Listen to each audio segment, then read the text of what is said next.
Tonight, believe it or not, folks, we're going to be preaching about fear. Fear. Oh, man, how many people love scary movies? Raise your hand. Love scary movies. Raise it high. Don't be ashamed if you love scary movies. Okay. How many people hate scary movies? Raise your hand. Okay. How many people have changed where you went from loving to hating or hating to loving? Raise your hand. Okay. So I used to, as a child growing up, there was a movie rental place right by my house. We could walk to it. And it was one of those shady movie rental places where what I mean by that is that it didn't matter what age you were, you could rent rated R movies. Fantastic for kids. And so me and my friend would walk there after school on Friday, and we would rent a bunch of scary movies. All the classics. I've seen them all, unfortunately. And we would watch these in his basement because we couldn't watch them at my house. My parents wouldn't let me. And so I'd watch them at his house and never tell my parents about it. Hope they're not watching on live stream. Just turn it off, Mom and Dad. Turn it off. And we'd watch all these scary movies. And you know what happened? I watched all these scary movies, and I couldn't sleep at night. I was a 13, 14-year-old boy, proud to be 13 and 14, strong, and ready to face the world. And I had to sleep with the lights on. I scared myself to death. And I did this so much and so often that now I hate scary movies. I finally was able to get away from scary movies long enough to where I could sleep at night, and I vowed never to go back to scary movies again. But last night, I rented a scary movie. And you know who hates scary movies more than me? My wife. And I went to the movie rental place, and I rented Captain Underpants for the kids. And we watched that, and that was fantastic. And then the kids went to bed, and I slid into that Blu-ray player this movie called Split.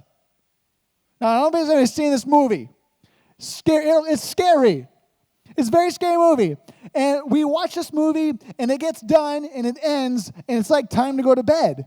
And we're both staring at each other, and we're like, I need at least a solid hour of something else going into my eyes because I cannot just go right to bed right now. And this movie scared us.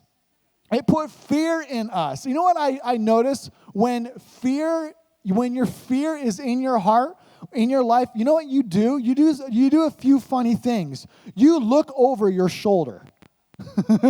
And actually, you know, the movie ends and it's done, and I turn on the TV and I start watching a little bit Monday Night Football, and I watch a little bit of American Pickers, and I'm trying to cleanse my soul. I'm trying to cleanse my brain a little bit. And we did this, you know, for about an hour, and we're finally like, you know what, I think I'm okay. I think I can go to bed. And so Jen just goes right upstairs. She leaves me alone.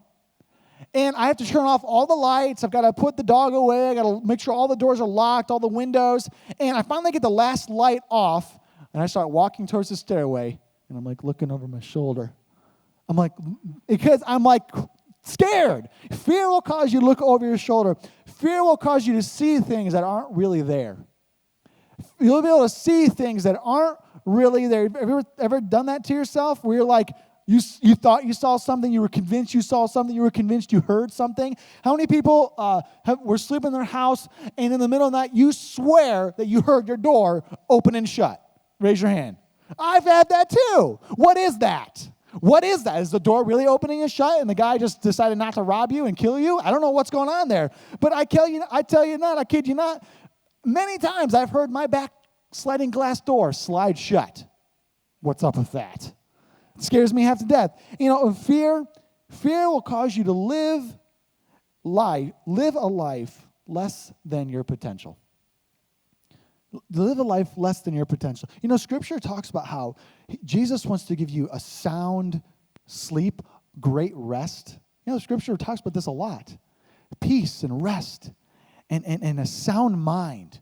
And when you live in fear, you don't have peace, you don't have rest, you don't have a sound mind. You live a life less than your potential. Now, fear is nasty. And fears, all of us could have lots of different fears too. Many kinds of different fears. My sister, a powerful woman of God who was speaking at Princess Warrior this weekend, did you know that she is terrified of flying? She is terrified of flying. She's had a number of really bad, scary experiences on an airplane. that have caused her to be very scared to fly. And she'll send us our family texts sometimes to say, I'm about to hop on a plane. Please pray for the peace of God in my life. And what if she let that fear conquer her? You know what would happen is she wouldn't get on that plane. She wouldn't go do things. She'd live a life less than her potential. And we all have different fears. And fear grips us. This is how fear grips us. Whenever we believe that apart from or in spite of our best efforts, whenever we believe that apart from or in spite of our best efforts, something undesirable is going to happen and we can't stop it. That's when we really, truly fear. Something undesirable is going to happen, and no matter how hard we try, we can't stop it from happening. You know, I think about even when I lock down my house at night, I just think about simply, really, truly, if the man really wanted to get into my house, he could. He could break a window. He could bang the door open. I mean, it is a deadbolt, yes, but it's just a little deadbolt, and I could take something and ram it into the door and get it open, right? And fear grips us that despite our best efforts or in spite of our efforts, something bad is going to happen and we can't stop it. That's when fear really grips us. You know, fear in us, when you have fear inside of you, you know what it does? It diminishes the way that we reflect God's glory. You know, if you're a Christian here tonight, you reflect God's glory. You are, most of the time, you are the only Jesus people will see. So you are a mere image of Jesus. As a matter of fact, Christian means little Christ. You are a little Jesus Christ walking around. You reflect Jesus. But when you let fear into your life, you know what happens when fear gets in there? Fear will diminish and dull the light and the reflection of God's glory. You'll dull it to yourself. You know, when you live in fear and you're trying to be an overcomer, even your own ideas of God shrink. You don't believe God is able when you live in fear. You don't see God as your all-powerful overcomer for your life. It'll diminish Jesus and God in your own life, and then it'll diminish the way other people see God in you. It's funny. We all actually have a different idea of who God is. Each of us in here, I could interview you. Each of us in here, if we really took time to think about God and who God is and what He represents and where He is and how He reacts and how He makes decisions and how He operates, we all would describe God a bit different. Why is that? It's because each of us have lived such different, unique lives that it's actually determined the way that we look in view at God. And when you live in fear, fear will dull the light of God in your own life and as you reflect God to others. Interesting, huh? So how does fear show itself in our lives? There's few ways. Many times it's not just this simple thing called fear. It can show itself in many different forms and in many different ways. So this is how you know you're living in fear. Is if you have terror. Has anybody ever had a nightmare, a night terror?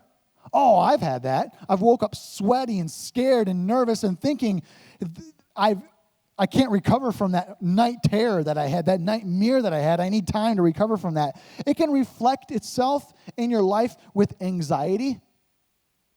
If you have anxiety, you're living in fear. It can reflect itself as nervousness. If you're nervous about things, you're living in fear. Worry, stress. If you're stressed, think about that. If you're just simply stressed out in life, that means you are dealing with a fear. Think about that. If you dread things, if you dread situations, if you dread an interview, if you dread going to work, if you dread going to class, if you don't want to encounter certain things, you're living with a fear. And also, fear can reveal itself in your life with just tension. Relationship tension, tension in your shoulders, tension in your life, tension in the workplace. This means that fear is in your life. And there's 3 reasons that fear is in our lives. And you will have one of these or all of these, okay? We all deal with fear. Think about that. We're all the same tonight. Every single one of us is dealing with a fear, a tension, an anxiety, a nervousness, a stress, a terror. We're all dealing with something. Every single one of us. Think about that. Think about the person sitting next to you. They are dealing with a fear. And so are you. And there's 3 ways why we deal with fears. The first one is this. We call it conditioning. It's how you were raised. Some of us were raised in a household of worry and fear. As a matter of fact, my grandma, my dad called her a professional worrier. I mean, a constant worrier all the time.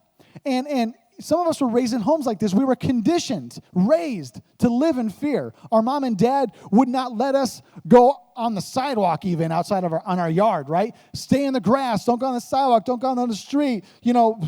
Page me every 5 minutes. Text me every 5 minutes when you're out. And it's fear, fear, fear. You were conditioned growing up, some of you, to constantly think that something bad is going to happen to you, right? And some of us have when we're conditioned and raised to live in fear, that's hard to overcome. Another reason why we have fears is we call it concealing. Concealing, and this is what I mean by that. If you have a sin that you are concealing and hiding from the people in your life, that will begin to manifest itself as fear. Why? The reason you are concealing is because you don't want to be embarrassed or ashamed with the people in your life. You don't want to show people who you really are because you want them to think that you're better than that. And so you are afraid to be who you really are. Now, I think that this is the number one reason that our generation is afraid. I think this one right here is the number one reason that our generation has the highest suicide rate ever. I think this one right here is the reason that our generation is more depressed than any other generation ever in the history. Think about this, concealing. We try so hard to be perfect, but you can't be perfect. And what we do is we put up mask after mask after mask with every way possible. And it's easy now through social media and texting and emailing. You can think a long time before you respond so that when you put your words together, they sound absolutely perfect. We rarely have real, true, face-to-face conversations anymore. And I'll tell you right now, boy, our generation is craving real, true relationships.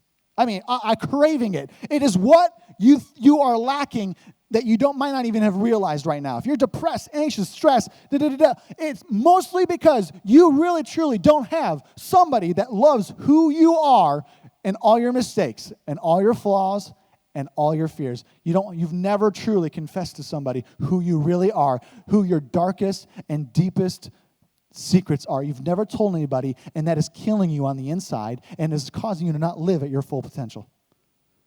You're concealing. Reminds me of this episode in Seinfeld where Jerry and George really had they all had superficial relationships. They never got deep. They never had any real conversations, but finally, Jerry convinced George to tell him, please, George, tell me everything you're capable of. Tell me it all. And so George begins to spill his guts to Jerry, just tells him everything he's capable of, all of his thoughts and desires, everything he's ever thought of. And you know what happened? It scared Jerry. And that's what we're afraid of. And Jerry did not put his arms around George and say, I love you now more than everybody. No, what happened was he said, I don't know if I can handle this. He literally just said, this is too much for me. And that's kind of what we're afraid of, is that when we truly reveal somebody who we really are, that they're going to go, I don't want to be a part of it. And see, that's why. But many of us, our generation especially, let me just beg you and cry out to you, please, get real with people. Get real. Get real with people. And the third reason why we have fear, conditioning, concealing, and controlling. Controlling. We want to control everything.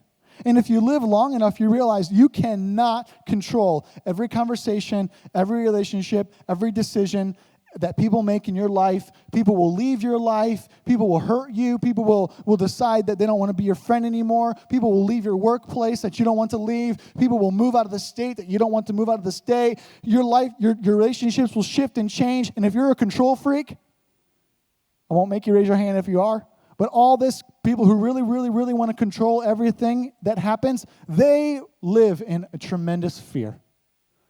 The fear that they can't control it all, that it's all going to come crumbling down. So these are 3 reasons why we live in fear. And I'm going to give you the antidote to fear tonight. I'm going to give you the prescription. I'm going to give you the medicine tonight. You ready? The antidote to fear isn't boldness and courage. It's not the antidote to fear. You know what the antidote to fear is? Faith. Faith. And you're like, well, man, I need something more than that. There's nothing more than that. You're like, I need something practical, Pastor Luke. I need to walk away with something more. There's nothing more. And I want to tell you why. You know, sometimes when we read the Bible and we read about people like David who killed Goliath, and we read about stories in the Bible of people doing great things, we tell ourselves, I'm going to be David. We tell ourselves, I want to be like Peter. I want to do these things. I want to be David. But you know, anytime somebody in the Bible does something courageous, you know who that courageous person is representing? They're representing Jesus. They're representing Jesus. So what does that mean? That means you cannot be Jesus.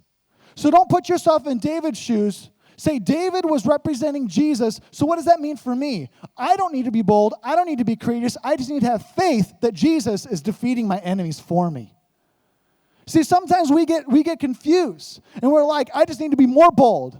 I just need to be more courageous. I need to find my 5 smooth stones. I need to walk on the water. I need to do that. No. What you need to do is understand that Jesus has 5 smooth stones, and that Jesus is walking on the water, and that Jesus is fighting all the battles for you, and you need to put your faith in Jesus, not faith in your own boldness, and not your ideas in your own courage, You see, if you think you need to be more bold, if you think you need to be more courageous, you know what you'll get? You'll get more anxious and more depressed and more sunken low.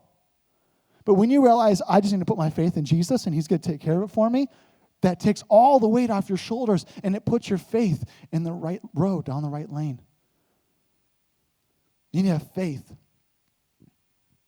And faith is proved in our worship. That's awesome. Let me read to you 1 Samuel chapter 17, verses 20 through 24. It says, So David left the sheep with another shepherd and set out early the next morning with the gifts. As Jesse had directed him, he arrived at the camp just as the Israelite army was leaving for the battlefield with shouts and battle cries. Soon the Israelites and the Philistine forces stood facing each other, army against army. David left his things with the keeper of supplies and hurried out to the ranks to greet his brothers. As he was walking with them, Goliath, the Philistine champion from Gath, came out from the Philistine ranks. Then David heard him shout his usual taunt to the army of Israel. As soon as the Israelite army saw him, they began to run away in fright. If this doesn't describe me, and if this doesn't describe you, then you're lying to yourself. And I'm going to tell you why. Because every single Sunday and Tuesday night, we're like the Israelite army, where we grab our stuff, we put on our suit coat, we put on our tie, we put on our shoes, we put on our skinny jeans, and we call up our girlfriend, we text our girlfriend, hey, you going to be at church, honey? I hope you are, because if you ain't going to be there, I ain't coming either. And, it's the superficial Christianity that we live. Am I preaching to anybody tonight? Okay, it hurts makes sense, so it means I'm talking truth.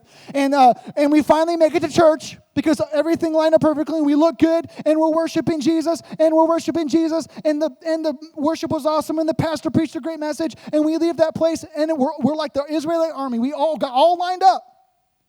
We got all ready. We got all lined up. We stood out there, and then all of a sudden, this giant came out and said something, and it scared us, and we run away. Ah! And if this Israelite army doesn't describe the church today, then I don't know what does. Because it's who we are. We got the outfit on, and we're singing all the right songs. We're standing in line how we should stand, and we got our spear and our sword, and we're ready to go. And we believe what we're doing, and we're all right there. But as soon as the enemy says something, we run away. And this is so strange to me, this scenario here in this Bible verse. I mean, this guy's doing this for 40 days in a row. So you're telling me 40 days in a row, this stupid army is just lining up in ranks and waiting for Goliath to say something so they can run away? This is the weirdest army ever. I mean, really? Really? Every single day? We're talking about a pointless existence at this point. I mean, come on. What are you in the army for? This is the strangest thing in the world. But you know what? This describes me. Because I get on my armor of God. And I'm out there too. And I'm preaching and I'm reading the word and I'm studying. But I'm telling you right now, it feels like as soon as Goliath says something nasty to me, I run away and I'm scared. I live in fear. We all are living in fear. We're all afraid of the enemy's taunts. We're all afraid. Now, this is interesting. Romans 10 verse 17 says this. It says, so faith comes from hearing, that is, hearing the good news about Christ. Faith comes from hearing, that is, hearing the good news about Christ. Matthew 14, 30 through 31. But when he saw the strong wind and waves, he was terrified and began to sink. Peter, I need you up here. Peter, Simon, Peter, on this rock I'll build my church. I need you up here. I didn't know Pastor Ben was dressing up as Peter tonight, but he is, and this works really well. And so, thank you. Please, can we please give it up for Simon Peter? All right, get behind me, Satan. But when he saw the strong wind and waves, he was terrified and began to sink. Save me, Lord, he shouted. Jesus immediately reached out and grabbed him. You have so little faith, Jesus answered. Why did you doubt me? He didn't look at Peter and say, why weren't you more bold? He didn't look at Peter and say, why didn't you have more courage? He just said, where's your faith? Where's your faith in me? And you know, this is interesting because Jesus reaches out and he responds immediately. And that's good news for us. But it's interesting. He just asked Peter, where is your faith? Go ahead. Thank you, Simon Peter. Thank you so much. Thank you. And tonight, we must ask ourselves this question. Jesus asked Peter, and we must ask ourselves this question. Where is my faith? What is my faith level? Who is God? Do I believe in him? Do I have faith in him tonight? The antidote to fear is not boldness or courage, but the antidote to fear is faith. And faith is proved in our worship. Not faith in yourself, not faith in your family, not faith in your friends, not faith in your job, not faith in your strength, not faith in your bank account, not faith in your house that you just bought, not faith in the nice car that you just got. No. Faith in God alone. God alone. So how do we overcome fear? Number one, know that Jesus is able. He is able. You know, when Peter was sinking, and Peter shouts out, Jesus, save me. The Bible actually says that Jesus responds immediately. Immediately. There's no more testing. There was no more anything. You cry out to Jesus, he's right there. Boom. He's there immediately. But this is interesting because Jesus pulls Peter up out of the sinking into the water, but the wind and the waves are still going. Because the Bible says that the wind and the waves didn't stop until they got back into the boat. And so sometimes this is like this. Sometimes we're in the storm. Has anybody ever been in a storm? I mean, life. Whoa. Right? And we're like, Jesus, help. And you cry out to Jesus with everything that you have, your anger, your anxiety, your depression, your worries, your fears. Jesus! Why? And you cry out, he is immediately there. But I want to tell you this, the storm doesn't always stop right away. Does it? Does it? Sometimes Jesus can be pulling you up right in the middle of the waves. Has anybody ever lived their Christianity like that? Where you are living in a storm, but Jesus is still walking right there with you. This describes my faith. This describes my relationship with God. That his son, Jesus Christ, is walking with me. He is able. He is there, but it doesn't necessarily mean that the storm has stopped. It just means that he's walking with me. And he's taking you somewhere. And you got to trust and believe that he's going to take you back to the boat and that the storm is going to stop. I don't know how far out they were from the boat. I mean, it doesn't matter. If you've been at sea during a storm, it doesn't matter if you're 5 feet, 10 feet, or 20 feet away from that boat, you're screwed. 5 feet might as well be 5,000 feet. Because those wind and those waves, you ain't getting back to the boat. And this is life, man, where we're like, Jesus, I need you. And Jesus is just waiting for you to call out to him. He is waiting for you to just break. He's waiting for everything in your life to fail so that it's just you and Jesus. And when it's just you and Jesus, that's where you need to be. That's where you need to be. And he's able. Jesus is able. Let me read to you point number 2 on how to overcome fear. Set Jesus before you. So I need set Jesus before you. Let me read this verse. Psalm 16, verse 8. I have set the Lord always before me. Because he is at my right hand, I shall not be moved. I need my illustrators out here. Where's Jason? Jason, he's there he is. Thank you so much. Jason, believe it or not, represents Jesus. And I'll be right now, if I get to heaven and I see this as Jesus, I'll be happy. I'll be so excited, like, oh my gosh, that's Jesus. Oh, I'm going to worship. I'd be so excited. You know, and okay, can you hold it up higher? Yeah, and wait, turn it over.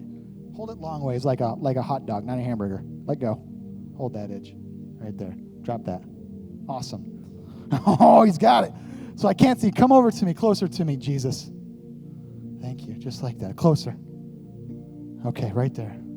You can see me, right? That's good. That's good right there, Jesus. Yeah. This represents Jesus. Jeez, Jesus is frustrating me. Just joking, not really. This is like Jesus. You know, this is what happens. This is what happens in life is that we live in fear. We live in fear about things, that things are going to come at us, going to destroy us, going to take us out. But when you put Jesus up, when you set Jesus before you, you know what he does? He blinds you. He blinds your eyes from the enemy. Because sometimes the enemy comes out and he is nasty and he is scary and he is unexpected and he just comes out. But when you got Jesus up, you can't see that nasty thing. You don't see that thing coming all your life. You're just like, oh, Lord, I'm worshiping. If you can't see me over there, I'm worshiping and I'm loving Jesus. And the enemy could be all around, but you're just like this. I don't see nothing. Is anybody living their life like this? The Bible clearly tells you to set Jesus before you. You see, because when Jesus goes away, go ahead, go away, Jesus. Just go away, Jesus. All of a sudden, you can see this nasty enemy right here. Some weird enemy from Power Rangers. But this is what happens. But go ahead, come back, Jesus. I'm going to set Jesus before me. Come back. Go ahead to block him. There you go. And you're just like, oh, I don't know what's going on. I don't see it. I don't feel it. You know, if you don't see it, it ain't there. Is it? And okay, thank you so much. Everybody give it up for my people. You know, set Jesus before you. Put him up in your life. Read the Word of God. Number 3, how to overcome. Name what's keeping you up at night. Name it. If you're just telling Jesus, Lord, I'm scared. I'm depressed. Lord, I'm anxious. God, I'm fearful. You know what you're doing? You're not naming what's actually keeping you up at night. You're not getting to the root. Everybody say, get to the root. You got to get to the root. You know what the root is? You know what it is? It's a person, most likely. What's stressing you out in life? It's people. It's a relationship. It's an unpaid bill. You know what you need? You need to name what's keeping you up at night. Let me give you some examples. You need to say, Jesus, this $1,000 medical bill, I can't pay it. I don't know what to do. I'm going to give it to you tonight, Jesus, because you are bold, you are big, you are courageous, you are strong, you are almighty, you are perfect, you are amazing, you own a cattle on 1,000 hill, and I am really, truly none of those things, Jesus. And so I'm just going to hand it to you tonight, Jesus, so I can sleep. Some of you need to say this, Lord, I'm scared of this chemotherapy, right? I'm scared of this disease. I'm scared of this session.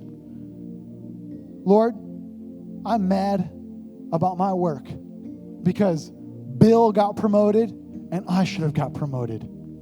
Bill got a raise. Jesus, I think I deserve that raise more than him. And this is what's making me anxious. And this is what's making me full of tension. And this is what's making me angry. And you need to name what's keeping you up at night. You know, some of you just need to say, I don't like Stacy's boyfriend. I don't like this relationship, Lord. This guy, I don't trust him. I don't like it, Lord, but tonight, I'm giving him to you. Lord, tonight, I'll let you know, I don't think I'm going to pass my chemistry test. I don't think I'm going to pass this class, God. And I'm anxious and I'm nervous, but I'm going to give it to you tonight. You got to name what's keeping you up at night. You've got to get specific. And the last thing here, how do we overcome fear? Is we have to fill our mouths with praise. And let me encourage you with this. Worship and worry cannot occupy the same space. Something awesome when we worship. We're about to do it. And it's pretty wild when you worship. If something happens, a miracle happens. You know what happens is you actually begin to forget about your worries and your stresses and your fears and your struggles and your plans that aren't quite working out and your future that's really unknown, and you begin to worship, and you know what begins to happen is all that worry, it cannot be in the same space as your worship. It can't be in the same space. I'll read it to you again, and then we're going to worship. The antidote to fear is not boldness or courage, but the antidote to fear is faith, and faith is proved in our worship. Faith is proved in our worship. So we're going to end the night with some worship. You guys ready? All right, let's stand to our feet tonight.